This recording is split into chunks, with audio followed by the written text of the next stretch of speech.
જય બાબા સ્વામી, જય આત્મેશ્વર।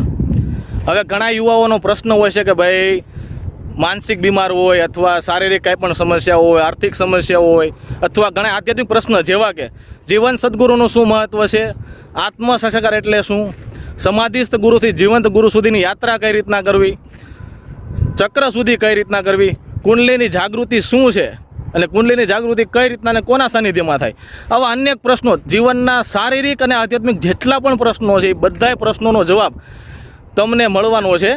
માત્ર તમારે 6 જ કલાક આપવાની છે હિમાલયન સદગુરુ શ્રી શિવકૃપાનંદ સ્વામીજીના સાનિધ્યમાં, સૂક્ષ્મ સાનિધ્યમાં ઉટવણની અંદર આ ભવ્ય શિબિર થવા જઈ રહી છે, જેની તારીખ છે આવતી 29, 30, 31, સમય છે સાંજનો 7 થી 10નો અને સ્થળ છે ઉટવડ, દિનેશભાઈ સગનભાઈ ખૂટના ઘરે, SBI બેંકની બાજુવાળી શેરીમાં, જમણી સાઈડનું છેલ્લું મકાન।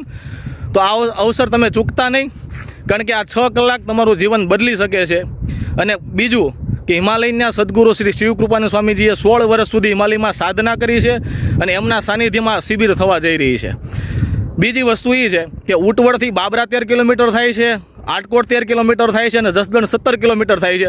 તમે કોઈ પણ જગ્યાએથી આ વિડીયો જોતા હોય, તમારા જેટલા પણ સગા સંબંધીઓ છે એને આ વિડીયો મોકલી દો। જો તમારા માધ્યમથી, આ વિડીયોના માધ્યમથી એક વ્યક્તિ પણ જો આ શિબિરમાં જોડાશે અને આત્મ અનુભૂતિને પ્રાપ્ત કરશે ને એનું પુણ્યફળ તમને મળશે। જય બાબા સ્વામી, જય આત્મેશ્વર।